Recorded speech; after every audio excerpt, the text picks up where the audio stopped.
la primera pregunta les pedía la viscosidad. Tenían que utilizar la ley de Newton, la ley de la viscosidad de Newton, y despejar mu. Tenían toda la información, tal vez convertir alguna unidad. En la número 2 les hace una comparación de dos fluidos, el fluido A y el fluido B, que les pedía en caso de que el fluido B registre una velocidad igual al triple de la velocidad del fluido A, ¿cuál va a ser la relación de viscosidad? Eso era con el número de Reynolds, comparar el número de Reynolds. Y la relación de viscosidad de B con respecto a A era 3. Ahora, la tercera, decía un flujo de leche a 293 Kelvin, les daba las características de la leche. Les pedía el número de Reynolds y la velocidad de flujo. Eso nuevamente había que determinar el número de Reynolds, tomando en cuenta el caudal, cómo está definido, y en base a eso determinar la velocidad que les pedí. La velocidad de flujo, es decir, el caudal, ¿no? En la 4, en el gráfico de la Y, de esa tubería en Y, solo tenían que aplicar balance de materia, considerando 2 entradas y una salida. Y con eso determinaban la velocidad que les pedía. Les pedía la velocidad de salida del fluido, ¿no? Y en la última, en la 5, ahí sí tenían que aplicar balance de materia y de energía, pero ese problema lo hemos hecho en forma similar en la clase. Creo que he cambiado la altura, algunos datos nada más. Era similar al que hicimos cuando estábamos viendo balance macroscópico de energía. Entonces, ha sido en base a lo que se ha trabajado. Espero que les haya ido bien. Como les dije, el fin de semana voy a ponerme a revisar y ya van a enterarse de sus notas, ¿ya? Comenzaremos entonces hoy día lo que es transferencia de calor, la segunda parte. Voy a quitar mi cámara y voy a empezar a grabar. Hoy vamos a ver la parte introductoria. Recording in progress. Y además la ley de Fourier y la ley de Newton. En mi pantalla y me escuchan. Sí, ingeniera. Entonces, sí. 2, transferencia. Anterior era transferencia de cantidad de movimiento. Ahora vamos a trabajar todo con lo que tiene que ver acerca del calor. ¿Qué leyes rigen o se conocen en base a lo que es la transferencia de calor? Está la ley de Fourier y la ley de enfriamiento de Newton, que lo vamos a ir desarrollando con más calma a partir de ahora. Primero definiremos lo que es la transferencia de calor. La transferencia de calor ocurre o son procesos en el que se transfiere energía en forma de calor. Ocurre debido a un gradiente de temperatura.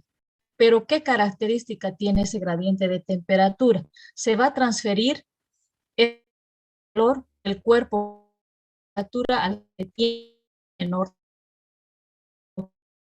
Ahora, si vemos acá el ejemplo, si yo tengo un cuerpo A que tiene mayor temperatura, por eso lo he pintado de color rojo, y va a transferir que tiene menor temperatura. ¿Qué está ocurriendo? Está ocurriendo transferencia de calor. ¿Hasta qué momento va a ocurrir esa transferencia de calor? Hasta que ocurra un equilibrio térmico.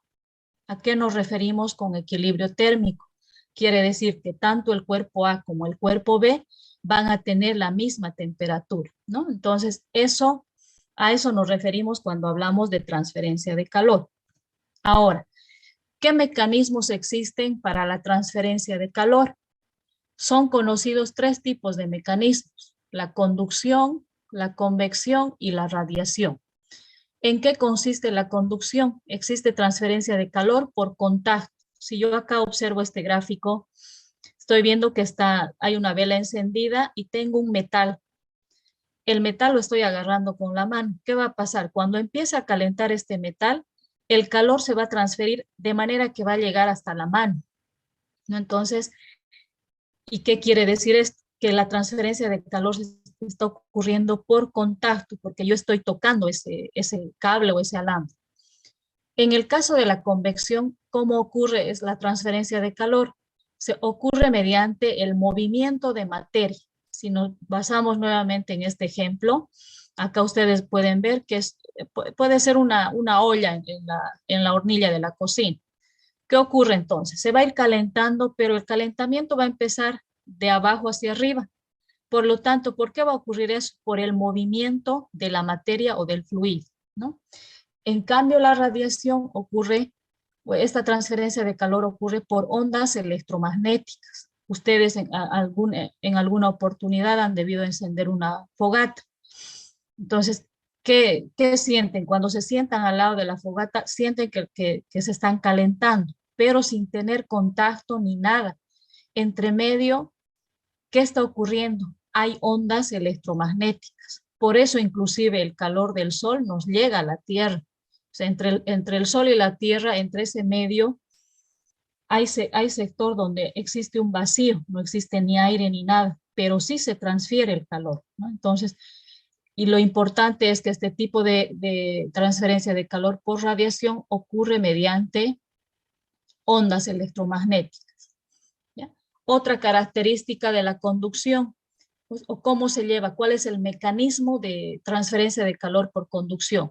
Existe movimiento de átomos dentro de un cuerpo, ¿no? En este caso, por ejemplo, va a haber movimiento de átomos dentro de este cable o barra de metal. En el caso de la convección, el mecanismo ocurre por el movimiento de gases y líquidos, por la diferencia de temperatura. Y estas flechitas eso me están demostrando, ¿no? Que hay movimiento del fluido. La radiación, ¿cómo es el mecanismo de transferencia de calor? Propagación de ondas electromagnéticas que puede ser en el espacio o en el aire también. Estas flechas onduladas me están demostrando o representan las ondas electromagnéticas, ¿no? De esa manera se transfiere el calor por radiación.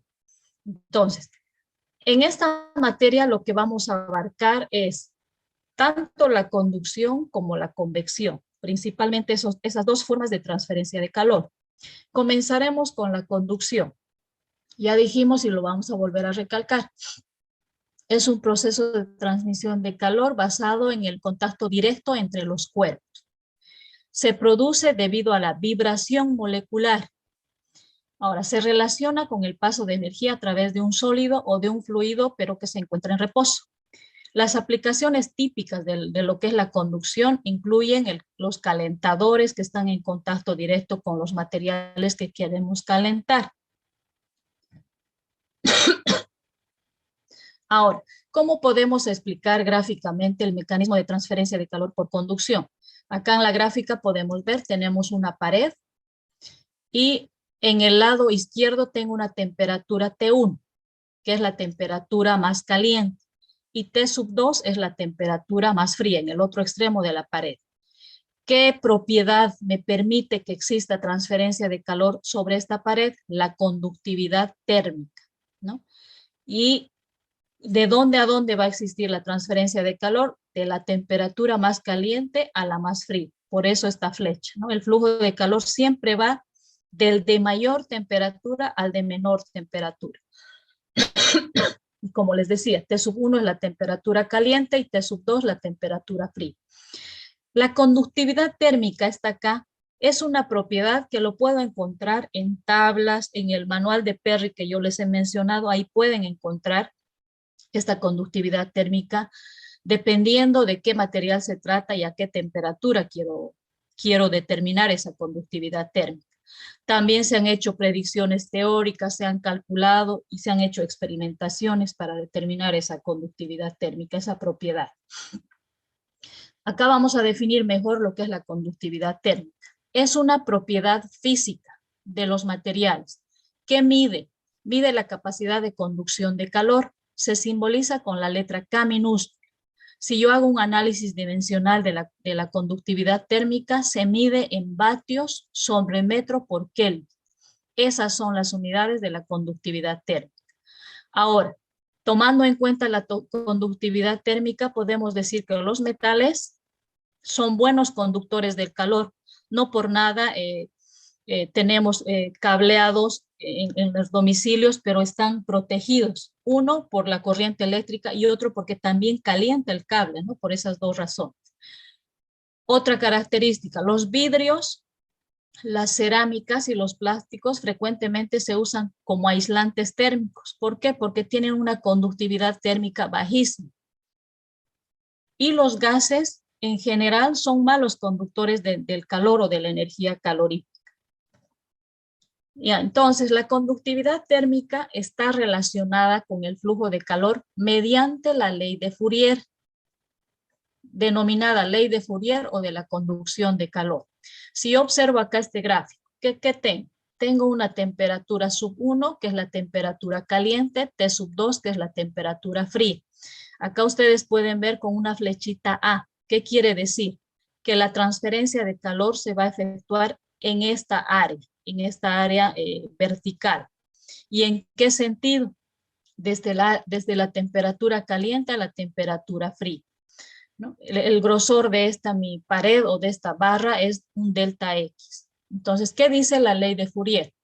Establece que en un medio isótropo, ¿qué quiere decir isótropo? Que las propiedades son independientes de la posición. A eso nos referimos cuando hablamos de medio isótropo. Entonces, dice la ley, establece que en un medio isótropo la transferencia de calor es proporcional y en sentido contrario al gradiente de temperatura, es decir, Q con un puntito. ¿Qué se denomina esta variable? Densidad de flujo de calor. Esto es igual a menos la conductividad térmica por el gradiente de temperatura. Esta es una fórmula de la ley de Fourier genérica, porque estamos hablando de un gradiente. Pero si yo la desarrollo en una sola dirección, ¿qué es lo que normalmente vamos a hacer? Vamos a determinar y vamos a aplicar la ley de Fourier en una sola dirección. La fórmula se transformaría en lo siguiente. Densidad de flujo de calor en la dirección X es igual a menos la conductividad térmica diferencial de T sobre el diferencial de X. Esta es la ley de Fourier en una sola dirección, donde Q con el puntito sub X es la densidad de flujo de calor por conducción en la dirección X. ¿Qué unidades tiene? Vatios sobre metro cuadrado. La K, la conductividad térmica del material, que está en vatios sobre metro por Kelvin, que ya lo hemos definido en la anterior diapositiva. Y el gradiente de temperatura respecto a la posición, que sería diferencial de T sobre el diferencial de X. Esa es la ley de Fourier. Ahora, vamos a también en algunos problemas toparnos con que no nos hablan de la densidad de flujo de calor, sino simplemente del flujo de calor. Entonces, ¿cuál es la relación entre esas dos magnitudes?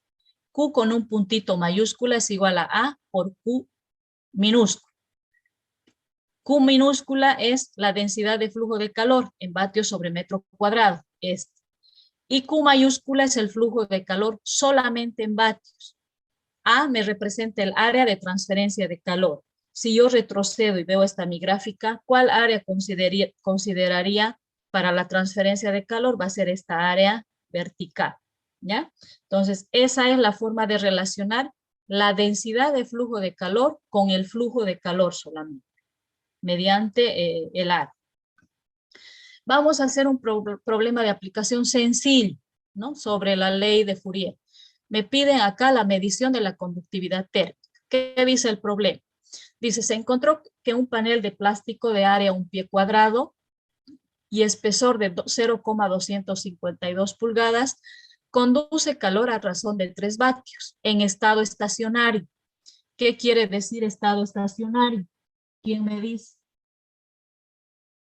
Ya lo hemos mencionado en la anterior unidad.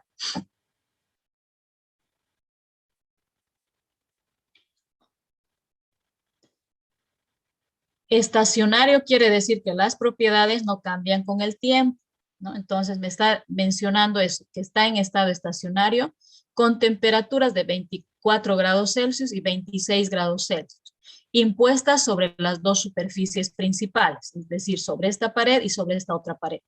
¿Cuál es la conductividad térmica del plástico? Me dice. Entonces, yo la gráfica, en base a lo que me dice, he hecho este mismo esquema de la definición de la ley de Fourier. Tengo la temperatura caliente de la pared caliente y la temperatura de la pared fría. Va a haber transferencia de calor en este sentido. Acá el delta X, ¿cuánto es? 0,252 pulgadas. Eso me dice el problema.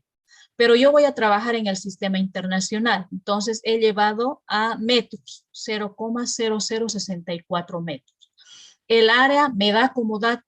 Esta área es un pie cuadrado.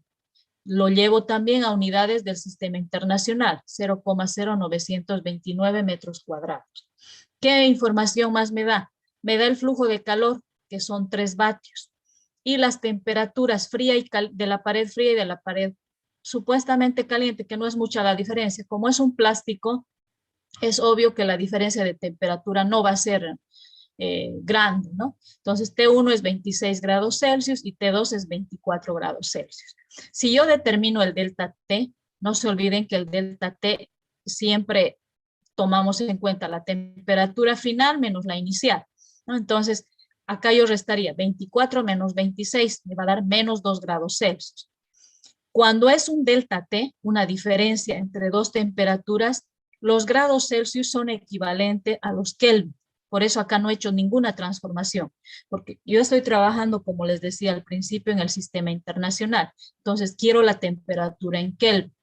Acá vuelvo a repetir, como es una diferencia de temperatura, sin hacer transformaciones, yo digo que directamente tengo menos 2 Kelvin, ¿ya? Cuando trabajamos con temperaturas absolutas, ya no hablamos de grado Kelvin, nos olvidamos del grado. La temperatura absoluta ya no lleva eso. Sí, la temperatura relativa, que es los grados Celsius. ¿Ya? Entonces, ¿qué me está pidiendo? La conductividad térmica acá. Ya tengo toda mi información. Me voy a apoyar en la ley de Fourier.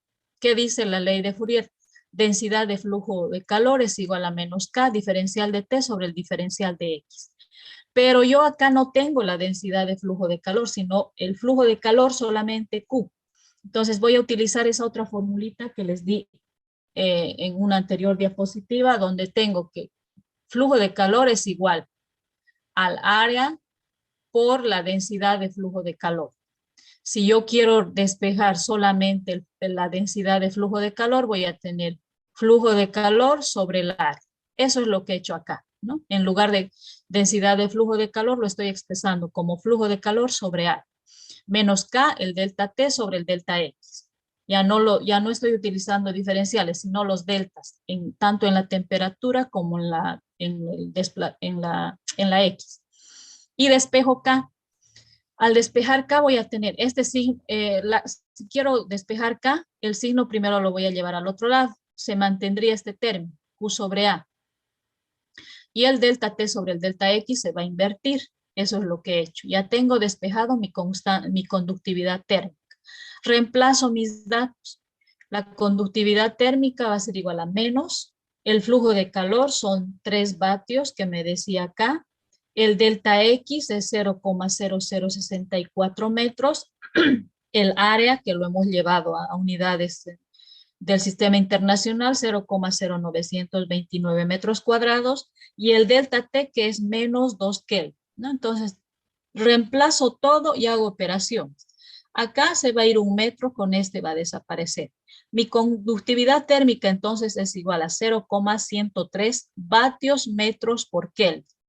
Esa es la forma de determinar la conductividad térmica. En este ejemplo, que es bastante sencillo. No sé si tienen preguntas sobre este primer problema.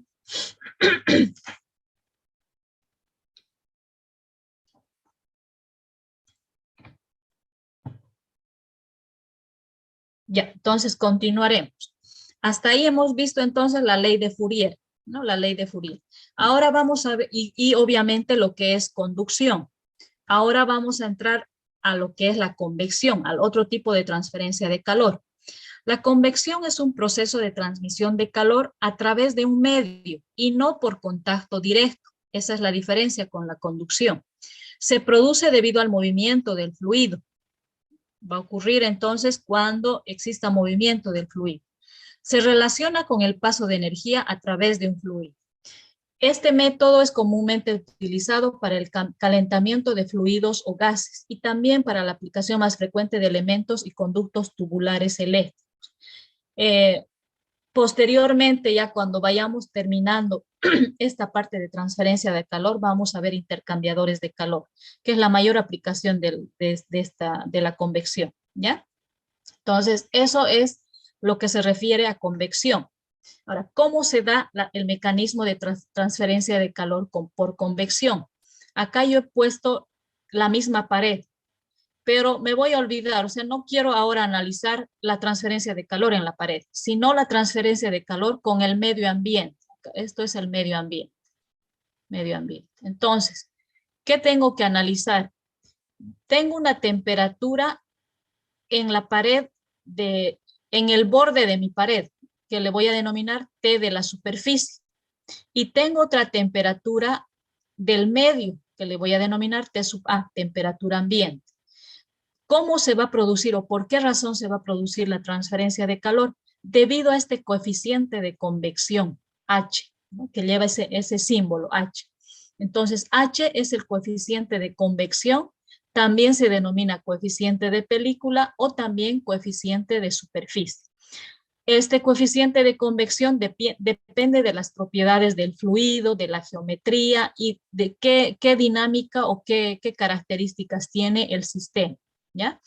Entonces, en base a eso podemos decir que el coeficiente de convección engloba la influencia del fluido, de la superficie y el flujo cuando se produce una transferencia por convección y simbolizamos con la letra H.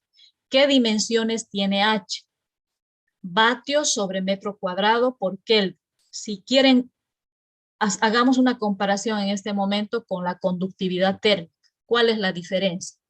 K, si se acuerdan, tiene unidades de vatio sobre metro por Kelvin. En cambio acá, el coeficiente de convección tiene unidades de vatios sobre metro cuadrado por Kelvin, ¿no? Fíjense que no son exactamente las mismas unidades, ¿no?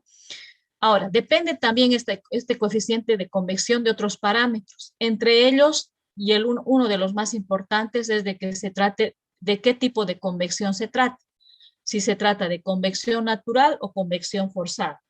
Si se trata de convección natural, puedo decir que es aquella que no tiene una velocidad apreciable o característica. Por ejemplo, el aire cuando está quieto.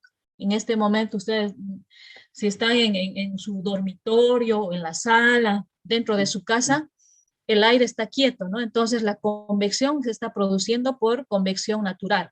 Deben estar sintiendo calor, igual que yo, ¿no? Entonces se está produciendo por convección natural. ¿Cuándo es convección forzada? Es aquella que presenta una velocidad característica o turbulenta. Por ejemplo, cuando utilizamos ventiladores. Si nos estuviese haciendo mucha calor, tendríamos que utilizar ventilador y se estaría produciendo la convección forzada. Ahora, ¿qué relación tiene el coeficiente de convección con el flujo de calor? La relación que la da es la ley de enfriamiento de Newton. Lo estamos volviendo a ver a Newton. En transferencia de cantidad de movimiento hemos visto la ley de viscosidad de Newton y ahora la ley de enfriamiento de Newton. Newton ha sido de verdad que ha descubierto, ha formulado bastantes cosas, ¿no? Entonces, ¿qué dice la ley de enfriamiento de Newton? Volveremos a la pared que hace rato la anotamos. Tenemos la temperatura de la superficie, la temperatura del medio ambiente y el coeficiente de convección. Esta ley establece que el flujo de calor por convección es igual al producto del coeficiente de convección H por la diferencia de temperaturas entre el ambiente y la superficie. La fórmula es la siguiente: densidad de flujo de calor por convección es igual al coeficiente de convección por el delta T, ¿no? Donde la Q minúscula es la densidad de flujo de calor por convección, está dado también en vatios sobre metro cuadrado. H, el coeficiente de convección, sus unidades son vatio metro cuadrado por Kelvin. Y el delta T, diferencia de temperaturas entre el ambiente y la superficie. Si estoy trabajando en unidades absolutas, estaría en Kelvin. Esa es la ley de enfriamiento de Newton. Vamos a hacer otro problema de aplicación igual, bastante sencillo, ¿no? Dice el problema, vamos a medir el coeficiente de convección. El problema dice lo siguiente: un alambre eléctrico de 2 metros de largo y 0,3 centímetros de diámetro se extiende a través de un cuarto a 15 grados Celsius, como se muestra en la figura. Este es nuestro alambre de cobre. El cobre, no se olviden que tiene este color dorado, ¿no? Por eso mi gráfico, mi alambre está de ese color. Entonces, ¿dónde está? Como se muestra en la figura. Se genera calor en el alambre como resultado de un calentamiento por resistencia y se mide la temperatura de la superficie de ese alambre como 152 grados Celsius. Esta temperatura entonces es 152 grados Celsius. Y la del ambiente, esta otra es 15 grados Celsius. En operación estacionaria, ¿qué quiere decir nuevamente? Que las propiedades no van a variar con el tiempo. Asimismo, me dice, se mide la caída de tensión y la corriente eléctrica que pasa por el alambre, resultando ser 60 voltios y 1,5 amperios.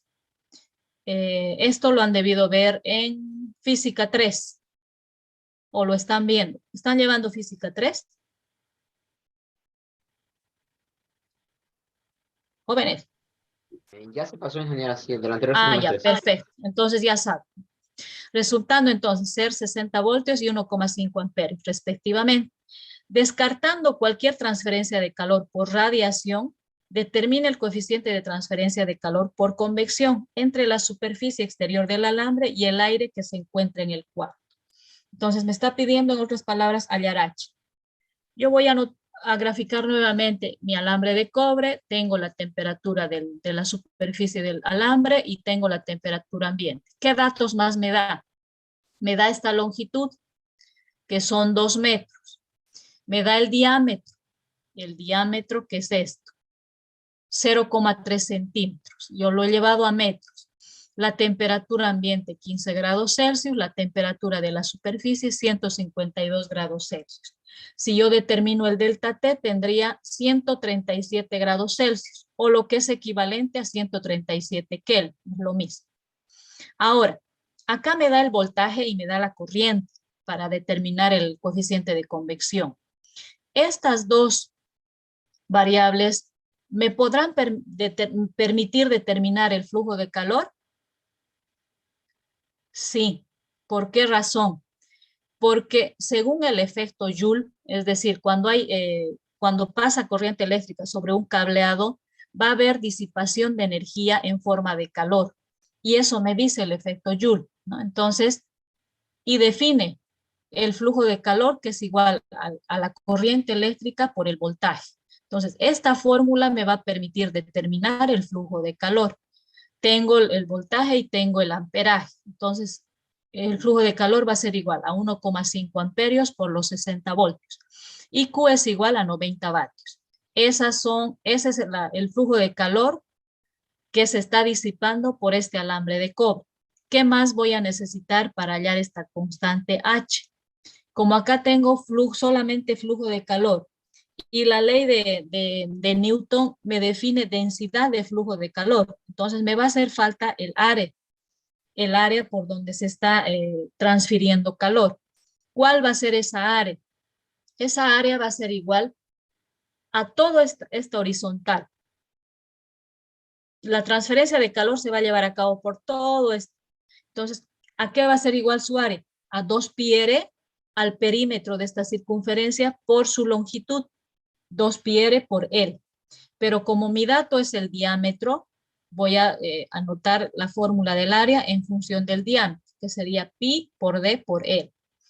Y reemplazo mis datos. El valor de pi, el diámetro en metros sería 0,003 metros y la longitud 2 metros. Resultando un área de 0,0185 metros cuadrados. Ya tengo el flujo de calor, ya tengo el área. Todavía no he respondido a la pregunta. Ahora sí, voy a trabajar con la ley de Newton. Esta ley. Y voy a transformar la densidad de flujo de calor nuevamente a flujo de calor sobre área, por la misma relación de hace rato. Volvemos a recordar que esto está definido de esta manera, pero como quiero despejar Q, va a ser Q mayúscula sobre el área. De ahí obtengo mi nueva relación. Flujo de calor sobre el área igual al coeficiente de convección por el delta T. Como quiero el valor del coeficiente de convección, despejo H. Va a ser igual a Q sobre A y este delta T va a pasar a dividir. Reemplazo mis datos. El flujo de calor que hemos calculado es 90 vatios. El área que también hemos calculado 0,0188.5 metros cuadrados. Y el delta T 137 Kelvin. Con esa información, el valor de H es igual a 34,9 vatios sobre metro cuadrado por Kelvin. Y está resuelto este otro problema. Si tienen alguna consulta sobre este ejercicio, sobre este problema.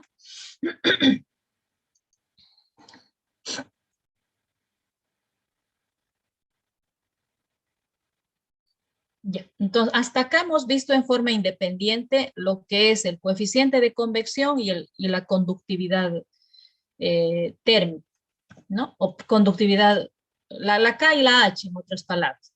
Ahora vamos a ver el coeficiente global, es decir, cuando en un medio existe transferencia de calor por convección, pero también por conducción. A eso se denomina coeficiente global. Ese coeficiente global de transferencia de calor lo vamos a simbolizar con la letra U. Este coeficiente involucra tanto la conducción como la convección, ¿no? Si observan acá ustedes el gráfico, acá tengo un ambiente caliente, ¿no? Es un fluido. Va a haber transferencia de calor también por la pared y luego acá tengo el ambiente frío. Se va a transferir el calor hasta el ambiente frío, ¿no? Acá sobre el coeficiente global U. La siguiente clase, el día martes, vamos a desarrollar fórmulas. Lo vamos a hacer, les voy a dar una mejor y más extensa explicación del coeficiente global. Vamos a definir inclusive analíticamente cómo calculamos este coeficiente global dependiendo de qué tipo de pared o de qué tipo de transferencia de calor existe, ¿ya? Hoy solamente es como una introducción acerca del coeficiente global, ¿no? Que me va a involucrar tanto conducción y convección. Este ejemplo les va a hacer entender un poquito mejor acerca de ese coeficiente global. Dice el problema: en el interior de un tanque encamisado y agitado se encuentra una suspensión de cubitos de hielo en agua a su temperatura de equilibrio, 0 grados Celsius. Con el objetivo de fundir el hielo, se procede a calentar la suspensión mediante vapor de agua que pasa por el encamisado. Indique cuáles son los procesos de transmisión de calor que tienen lugar en este experimento, señalando el mecanismo de transferencia de calor más importante de cada uno de ellos. ¿Y cuál de todos ellos considera que será el que probablemente controle la velocidad global del proceso de fundición del hielo? Asuma que el encamisado no pierde calor. Esta es una pregunta cualitativa. No me está dando ningún dato excepto esto, pero no voy a poder determinar nada. Entonces, simplemente voy a responder en forma cualitativa. Yo acá observo que este es el encamisado y por ahí está fluyendo vapor de agua, ¿no? Por todo este encamisado. ¿Qué más tengo? Tengo los cubitos de hielo que obviamente no van a estar ordenados si está en un tanque, ¿no? Pero yo los he colocado de esa manera. Y tengo un agitador. Entonces, si yo separo a un bloque de hielo acompañado del agitador, voy a ver que va a ocurrir lo siguiente, ¿no? Acá dentro del tanque, en este sector, va a haber transferencia de calor por convección. Por la pared, esta pared delgadita, esta que tengo acá, esta delgadita, acá ya la he agrandado. En esta pared va a haber transferencia de calor por conducción, ¿no? Y luego va a pasar al encamisado, donde está circulando vapor de agua. Ahí nuevamente va a haber convección por el vapor de agua, ¿no? Entonces, van a haber esos tres tipos de transferencia de calor: convección, conducción y convección nuevamente. Todo eso se va a transferir al cubito de hielo, pero recordemos que también hay agitación. Entonces, decimos, el mecanismo que controla la velocidad de fundición es el de convección forzada, debido a la agitación, porque al aumentar la agitación va a aumentar la turbulencia y al aumentar la turbulencia va a aumentar obviamente la transferencia de calor. Esa es la respuesta para este problema, que como les digo es en forma cualitativa solamente. ¿Tengo más? No tengo más. ¿Alguna consulta?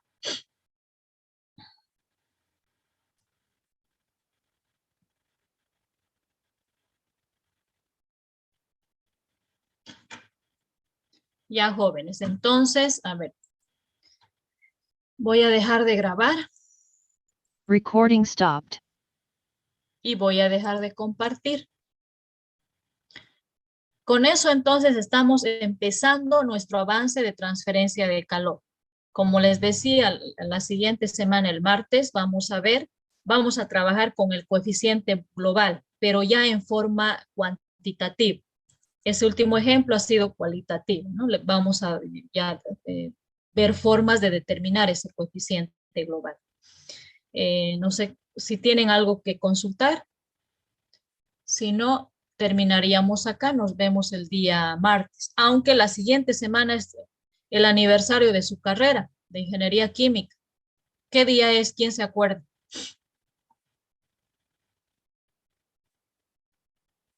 ¿O quién sabe la fecha del aniversario de la carrera de ingeniería química? ¿Ninguno? 15 de mayo, ingeniera. Es el 15 de mayo, correcto. Es el 15 de mayo. Creo que va a haber misa y referéndum. A ver, veremos cómo se pinta la siguiente semana. De todas maneras, conmigo nos estaríamos viendo el día martes. El examen práctico no lo van a dar el martes, sino el jueves. Quiero avanzar un tema más para su primer examen práctico de esta segunda parte, ¿ya? Entonces, martes, clases nomás. Y jueves va a ser el examen práctico y nuestra clase. Listo, jóvenes. De mi parte no es más. Sí, adelante si quieren preguntar algo. Ya, quedamos acá entonces. Cuídense, nos vemos el día martes. Hasta luego, jóvenes. Hasta luego, ingeniera. Hasta luego, ingeniera. Hola, ingeniera. Luego.